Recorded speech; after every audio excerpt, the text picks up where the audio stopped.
you for taking time to speak with me today. You're welcome. No worries. I wanted to ask you, you guys have got to be very happy with the response on the album. Did you know you'd get this type of response when you were doing the work? To be honest, I think we hoped that we would. You know, you're never sure. You're never sure when you release something what response you're going to get. I mean, we know what response we were getting to some of the songs live, and that was always really good. But yeah, I mean, it's been fantastic. JD, what's your take on that? Yeah, pretty similar, to be honest. I mean, you always hope that you'll get a good response from it. Obviously, we worked very hard on it, so we were hoping that we would get good feedback. We've got some great reviews so far, which have all of them been very positive. I was expecting to get maybe one or two dodgy reviews, but so far we haven't. So it's been all good, yeah. Mark, your thoughts? Yeah, well, same as you guys. I mean, obviously we were hoping for it. I think we were very happy with the way it sounded. It sounded exactly as we wanted it to. It captured our sound, and I think a lot of the feedback we've got from people who know us is what we've got recorded really does represent what we sound like live. Because sometimes you go and see a band and then you listen to an album and there's a real difference between what they sound like live and what they sound like. And I think the album's just a very polished version of what we sound like live, with some embellishment, you know, some percussion and extra bits that obviously you can't do, multiple layers of guitars and stuff that you can't do live, but it sounds like us, and it's a really good representation. So the fans we've got who've given us feedback have, you know, corroborated that we've done a really good job of capturing what we sound like. And I think one of the most surprising things when I was looking back at the band was that in the description of the band, it said 3 guys with totally different styles. And I was like, how could this be? Because you guys sound so unified together as a whole. And it seems like going through the album, it's very cohesive throughout. I wanted to ask you, what are each of your musical backgrounds? Well, so we've all got massively wide tastes in music, and we all kind of unify in that sort of classic rock with a modern twist. So we all love that. You know, there's a couple of bands that we all love. So from my point of view, I come from a much heavier background. I've been in metal bands in the past, like metalcore. I listen to a lot of black metal, but then I listen to a lot of classic rock. You know, I listen to a wide variety of genres. But yeah, like I said, we all kind of unify in that sort of vintage, modern type sort of sound. JD? Yeah, I would agree with that. I mean, I'm sort of pretty similar, really, apart from the black metal sort of side of things. But you're more of a grunge. I would have you as more of if it was a thing that you always go on about. Grunge music is like a real big thing for you. Yeah, I suppose grunge is a big thing for me, and obviously a lot of classic rock stuff like Pink Floyd and Zeppelin and Sabbath and stuff, and Queen and stuff like that, because I sort of grew up on that sort of music anyway, and it's always sort of stayed with me. So that's the kind of sort of stuff that I like, really. What do you think, Mark?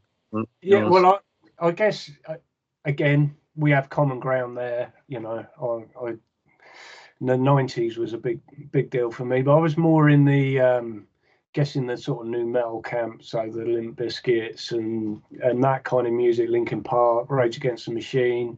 I was in reasonably successful kind of rap metal band, in that period in the sort of mid-90s. So that's a stronger influence for me, and there's elements maybe of little twists of Rage Against the Machine influences in some of our tunes that maybe I've kind of brought there. But to be honest with you, our ethos is not about we want to sound like this, we want to sound like that. We just jam stuff out. I've got a riff, we jam it together, and it turns into Trouble County. None of us bring the whole package. We'll bring part of it, and it only turns into Trouble County when all three of us contribute towards it. I don't think there's anything where one person's written the whole song out of anything we've done. It's always been a collective effort, and it always sounds better for the input of all three of us. We've just got a connection. I mean, I've been working with Jules for a couple of years before Spence joined the band, and we'd had another drummer. We tried a couple of vocalists and things, and it just didn't work. And then as soon as Jules let us know that he could actually sing, he did it's an interesting story actually. I'm not going to babble on too long, but he did essentially blind auditioned himself and sent it over to me, like, oh, I've got this guy singing, what do you think? I was like, well, this guy's perfect, this is exactly what we're looking for. Where did you find him? And he went, well, actually it's me. I was like, why the hell didn't you say something before? You know, it's a good job you didn't say he's rubbish. Yeah. Well, that's why I did it blind. You know, I thought, you know, I may as well do it. I'd sung in the past a little bit, and I'd never really considered myself a frontman. So it wasn't an easy pair of shoes to step into. And it's definitely been a learning curve doing it. You know, I still think of myself as a guitarist and the guitarist. But yeah, now I guess I'm kind of a frontman. Well, you are still a lead guitarist. you just sing as well, and you know that was a little bit of a challenge to start with, because you've done backing vocals and stuff, but doing the main vocals and being able to work the guitar stuff around it. I mean, you come a long way in terms of what you can play and sing at the same time. But one of the things we've been working on, and there's a lot of it on the album, is backing vocals. There's only three of us when we go out live, and adding backing vocal, and we did a lot of backing vocals on the album. I mean, we're now trying to work out exactly how much of that we can replicate live, so that it sounds as close as possible to the album when we go out and perform it. But yeah, it's really good. Yeah, it's about getting the most we can out of three people. I think we're very comfortable as a group. We don't really want to bring anyone else in because we work really well. It clicks. That jamming side of things, we intuitively do the right thing for each other now. We don't really have to work very hard at getting songs together. Maybe there's a little bit of spit and polish that we need to do. Oh, try this, try that. But essentially, the framework of songs quite often comes together in one rehearsal, and then it just needs a bit of fine tuning and honing afterwards. The Debt We Pay is my favorite track on the album. I wanted to ask you guys if you could speak on that track. Jules? Yeah. So, I mean, Debt We Pay as a song's been around a little while. The opening riff, I believe, Mark. There's a bass line. Yeah, it was a bass line. And that kind of evolved into it was a fully electric track to begin with, and it was a damn sight heavier as well. You know, along the lines of Down and people like that. That's kind of what it sounded like, and it's kind of mellowed over the years. We decided to chuck an acoustic on it, and I mean, lyrically, it's a pretty deep track. I know you've read the lyrics, and yeah, you know, we dedicated that track to anyone that serves their country. I think they deserve a bit of recognition, and hopefully that they can take something from those lyrics that means something to them as well. I know a lot of my friends, I was inspired by my friends that have joined the military. You know, I hated it when they left. It broke bands up. But I've seen them thrive. I've seen them come back, thank goodness. And yeah, I wanted to honor them with this song. JD, what have you got about how you helped? Because I mean, you brought quite a lot to this song. Can I say that again? You're breaking up a bit.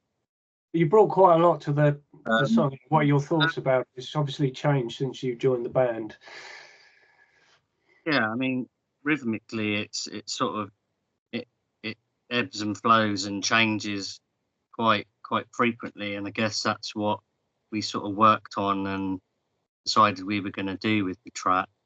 To sort of make it a bit more like interesting, and as I say, it was when we originally started playing it, it was a lot heavier. It was quite different, but I think it sort of benefited for being more sort of stripped back. I mean, on the album, there's we did a whole load of stuff with that, especially percussion wise. There's a hell of a lot. I mean, you may not hear it. You might, if you listen to it on headphones. Yeah. Yeah, it's there's a hell of a lot of percussion on there, and obviously vocals as well. We heavily layered it with vocals, but I think it's all the better for it. It sounds pretty good now. It's a fitting end to the record, I think. Yeah. Definitely. Yeah, I think it definitely works well at the end. I mean, I think the journey getting it to a more acoustic version came because we did a couple of acoustic sets a few years ago, and it's like, right, which songs would translate acoustically? And when we did Debt We Pay, we were like, this is better than it was originally, like a lot better than it was. It's got a totally different vibe. It works with the lyrics to have that space, and it's had various sort of arrangements. I think it was about 20 minutes long when we first wrote it, and we had to sort of not literally, but it was a pretty long time. I mean, it's still 6.5, 7 minutes long now, but it was a lot longer. And we just kind of, it's one of those songs that we instantly liked it, but it's been on a journey, and where we've ended up with it is, you know, we're super happy with it. We just re-released. Well, it's re-released on Thursday, that video officially, isn't it? For the record label, we've redone the video with the music from the album rather than the kind of demo version that we did before. So, you know, we're really excited to push that out there again, and you know, I hope everybody likes it as much as you do. I'm sure that they will. And I wanted to ask you guys to take me back in time and tell me how this band became a reality. Okay, well, this is a long story that we'll have to make a bit shorter.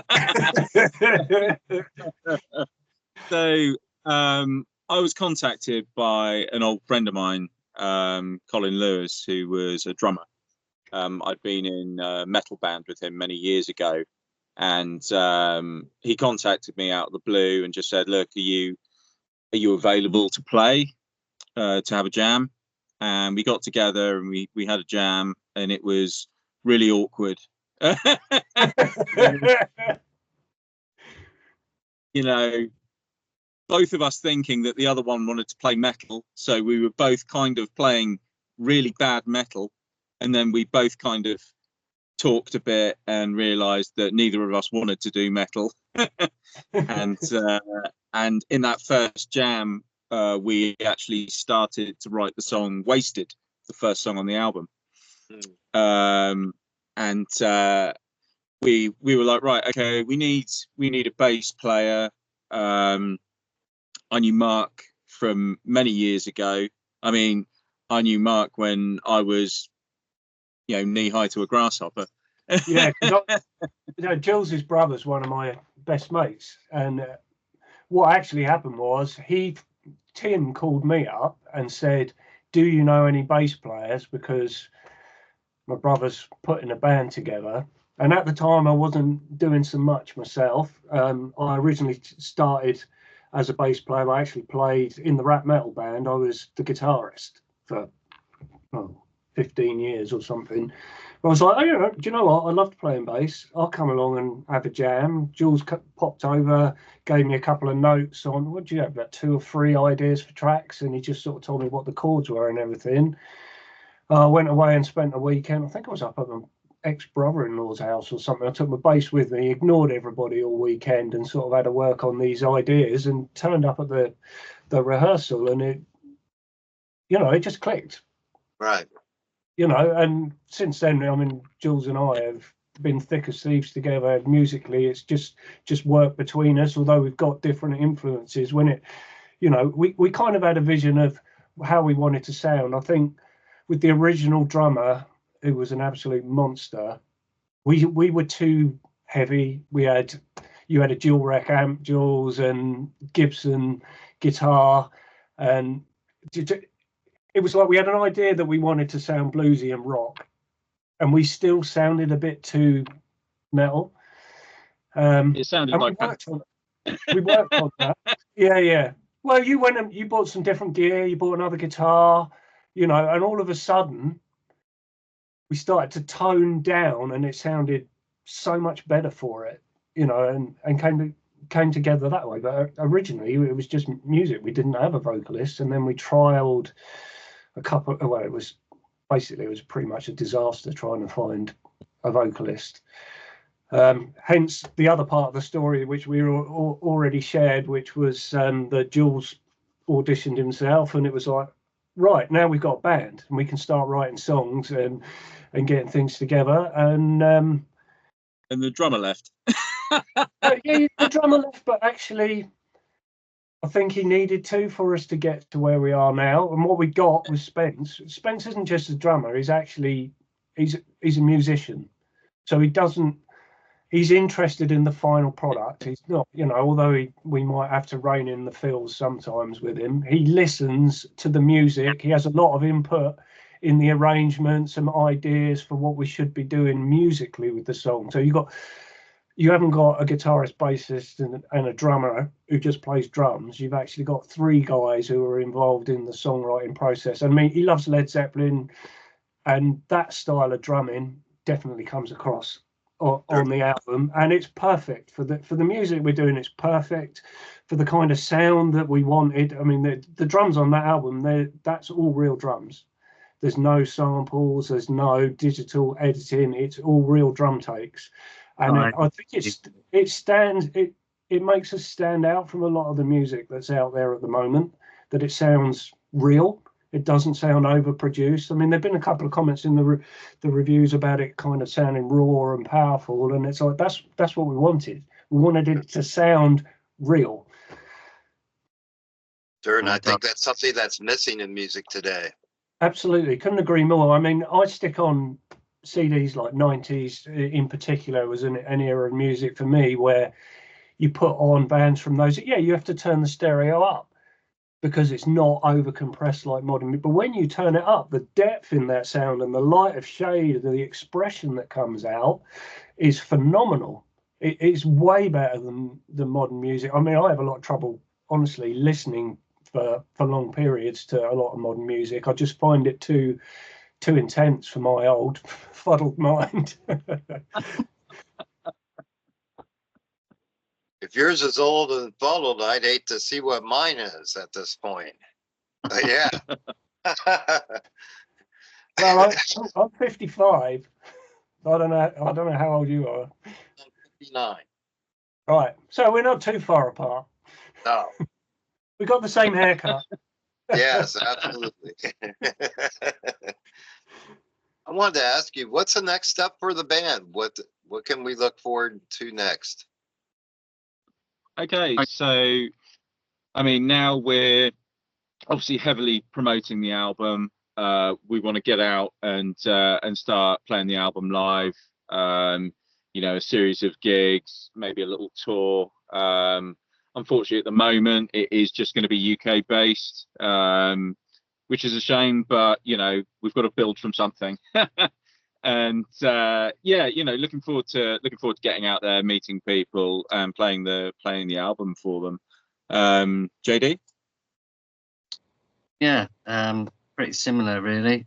Just trying to book lots of shows. Maybe try and get in on a couple of tours with some decent bands. Try and get some festivals booked, and just sort of play as much as possible, really, and obviously the right shows as well. So just to push the band further forward, and hopefully at some point maybe get abroad to do a few shows as well, which would be nice because we've never done that. So yeah, just lots of live stuff, hopefully, and that'll make the album itself, I think. So yeah, I mean, what we're seeing is, you know, the album is growing, and the attention's growing, and the streams are growing. We were, you know, relatively unknown as a band. We had a small base of fans, and we were doing well when we played, and we were building slowly. But I think the album's given us a platform to get our music, you know, and a good quality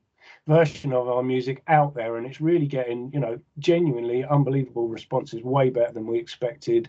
Gold awards from people, 10 out of 10s, 9 out of 10s. The worst we've had is 7 out of 10, and to be honest, I'd have been super happy with 7 out of 10, you know, being compared to Velvet Revolver and things like that, and reviews, and it's just like, wow, you know, this is exceeded you know, met the dreams, but exceeded expectations.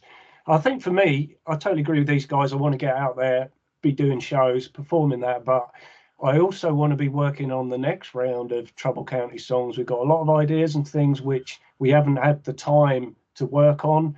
We started rehearsing again every week, you know, and some of that rehearsal time will be practicing for live shows, and some of it is going to be, you know, the next album's worth of material. And maybe by the end of this year, we'll be talking with the record label about working on the next album. We you know, that's what I'd like to see, for it to be successful enough for the record label to want to invest in another album from us. And that's going to require sales of physical copies, which we'll be getting next couple of weeks. Hopefully we'll be getting, and we'll be doing a whole push for that.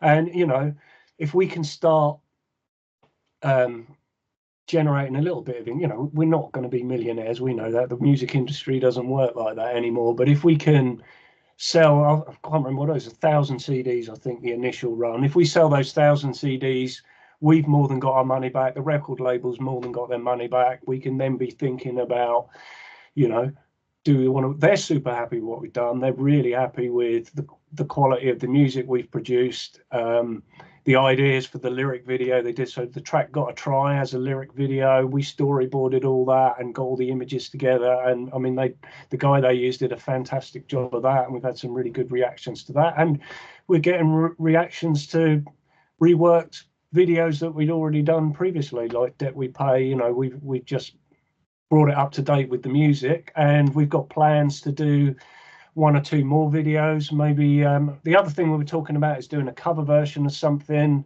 like a well-known track, not necessarily from our genre of music, but to take something and kind of Trouble County-ize something that people will recognize and put it out there. And if people like that as a cover, that also potentially opens the door for them to go, oh, that band's done an amazing cover, I'll check them out, and then buy them into our music as well. So we've got you know, a bit of a strategy of what we're going to be doing over the next 6-12 months, and if that comes together, you know, hopefully we'll maybe be talking to you in a year's time about, or 18 months time, about the next album. Absolutely. And I think that'll definitely happen, because this is a great one from top to bottom. It's something Thanks, that, in listening it from the States, it's something that I've been aching to hear. You know, it's going back, and I think sometimes you have to go back, and you know, everything starts from blues to me, and you know, everything's been done. It's how you do it, and it's getting back to the basics of doing it. You know, bands change formulas and say, well, we're going to throw this in here instead, and we're going to go this direction with this. But at the end of the day, it's all rock and roll in the end. Yeah. Yeah, Definitely. Yeah, couldn't agree more. I mean, you know, we really appreciate what you're saying. I mean, if we can get some momentum in the US, then obviously it's compared to the UK, it's huge. You know, whilst it's much harder to do because you've got so many radio stations and platforms and things to spread it out. The word starts leaking out and people have a reaction like you've got. You know, that could really open. Maybe next year we'll be looking at coming to the States to play this stuff. I mean, that'd be a dream come true for us. You know. I'd love to have you here. I'm from Ohio, home of the Rock and Roll Hall of Fame, and rock and roll's in the club wise very prevalent. It's very strong here. People, once COVID ended, and you know, COVID caused a lot of problems here where clubs had to shut down because, you know, nobody's coming, can't pay bills. Yeah. But those clubs are getting bought up now again, and they're thriving stronger than they have in a long time. Oh, amazing. Yeah, well, I'll tell you what, man, if there's an opportunity for us to come out, we'll be there. yeah. We might have to paddle our way over, though.